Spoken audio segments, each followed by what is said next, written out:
जय हिंद दोस्तों, स्वागत है मेरी ITI फिटर एजुकेशन चैनल पर। मैं आपको आज फास्टनर्स के बारे में पढ़ाऊंगा। फास्टनर्स में जितने डाउट होते हैं उनको मैं आज क्लियर करूंगा। तो फास्टनर्स या बंधक होते क्या हैं? वास्तव में इंजीनियरिंग शॉप में हम इनका प्रयोग क्यों करते हैं? अगर फास्टनर्स का प्रयोग हम ना करें तो क्या होंगे? हमारे मन में जो सारे भी डाउट हैं उनको मैं क्लियर करूंगा। और आप या ITI की एग्जाम दे रहे हैं या फिर बार्क हो गया या फिर जैसे DRDO की तैयारी कर रहे हैं, तो आपको फास्टनर्स में जितने भी डाउट रहते हैं मैं उनको क्लियर करूंगा। क्योंकि फास्टनर्स से इसके क्वेश्चन बनते हैं, जैसे कि इनके फिगर से क्वेश्चन बनते हैं। तो इनके जो क्वेश्चंस हैं इनको कैसे सॉल्व करना है, जो भी डाउट है इनको कैसे क्लियर करना है। तो फास्टनर्स जिनको हम हिंदी में बोलते हैं बंधक होते क्या है? तो फास्टनर्स हम जानते हैं कि जो मशीनें होती हैं, मशीनों में कई भाग होते हैं और जो भाग हैं तो भाग में भी कई छोटे छोटे पार्ट्स होते हैं। अगर इन पार्टों को असेंबल किया जाए तभी मशीनें सुचारू रूप से चलती हैं। तो इनको असेंबल करने के लिए, पार्टों को असेंबल करने के लिए हमें किसी न किसी माध्यम की आवश्यकता पड़ती है। तो हम जिस माध्यम का प्रयोग करते हैं वो फास्टनर्स कहलाते हैं। तो फास्टनर्स स्थायी रूप से भी हो सकते हैं, अर्ध स्थायी रूप से भी हो सकते हैं तथा टेम्पोररी भी हो सकते हैं। तो हम देखते हैं कि इन फास्टनर्स में जैसे हम आज तक देख रहे हैं कि बोल्ट, स्क्रू, स्टड और वेल्डिंग भी एक फास्टनिंग के अंतर्गत आती है। जैसे रिविट हम देखते हैं कि रिविट भी एक फास्टनर में आता है। तो फास्टनर्स के बारे में आज हम सारे डाउट क्लियर करेंगे। तो सबसे पहले मैं यहाँ पे लिख रहा हूँ फास्टनर्स को। तो फास्टनर्स की डिफिनेशन है मशीन के दो या दो से अधिक मशीन के दो या दो से अधिक पार्टों को स्थायी, अर्धस्थायी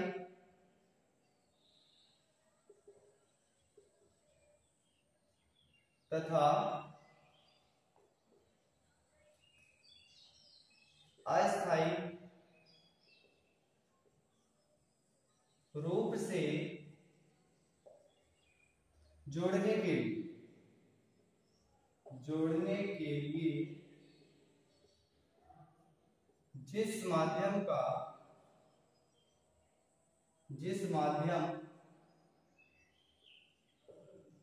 या युक्ति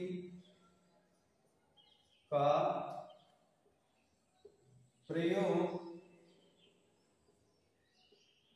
किया जाता है वह फास्टनर्स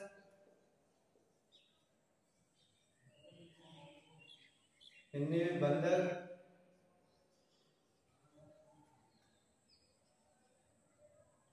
होते हैं। जैसे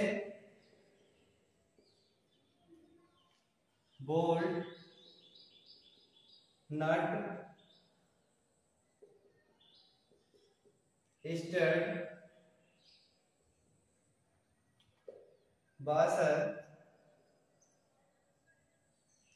स्क्रू,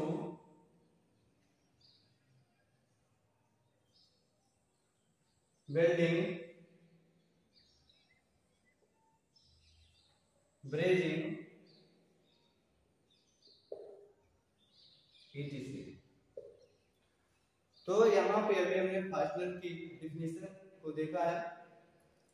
अब फास्टनर्स होते कितने प्रकार के हैं, सबसे पहले हम इनको देखेंगे। इसके बाद हम हर एक फास्टनर्स को डिटेल में पढ़ेंगे। तो हम देखते हैं फास्टनर्स कितने प्रकार के होते हैं।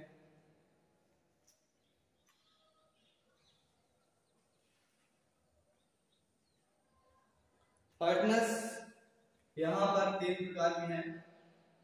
जिनमें से अभी मैंने लिखा, एक हो गया हमारा टेम्पोररी फास्टनर।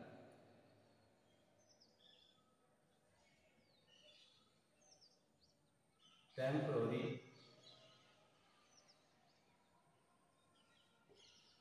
फास्टनर,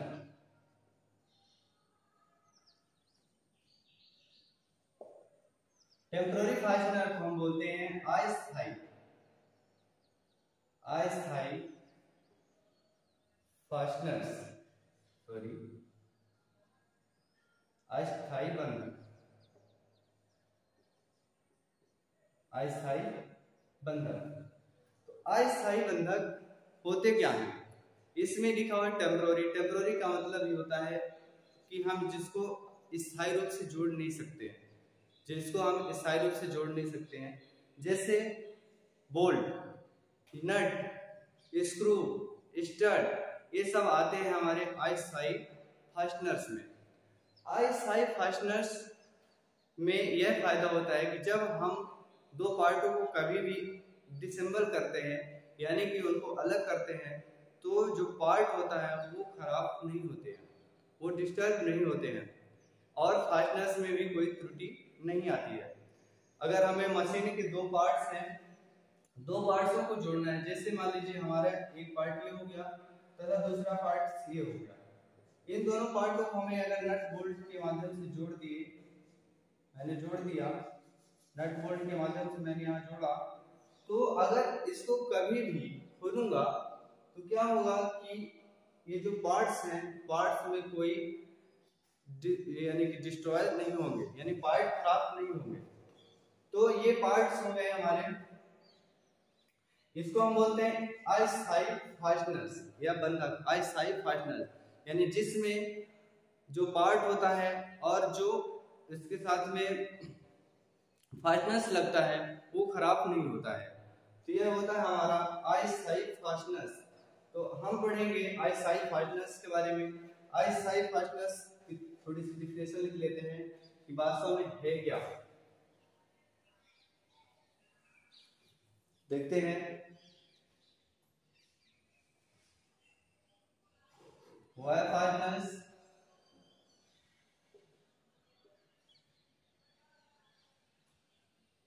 जिसमें पार्टों को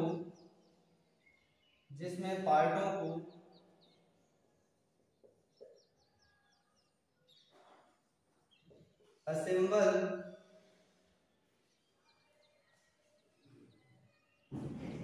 करके कभी भी खोलने पर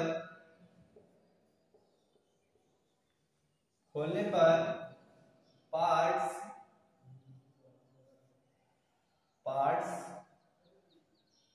तथा फास्टनर में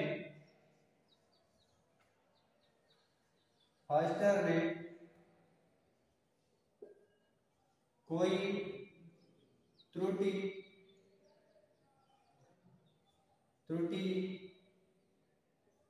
नहीं होती है। यह हमारा अस्थायी फास्टनर्स है। अब इसके बाद जैसे इसके एग्जांपल में हम देखते हैं तो इसमें आ जाते हैं बोल्ट, एग्जांपल लिख लेते हैं तो बोल्ट, नट, स्क्रू, स्टड, की, कॉटर, पिन,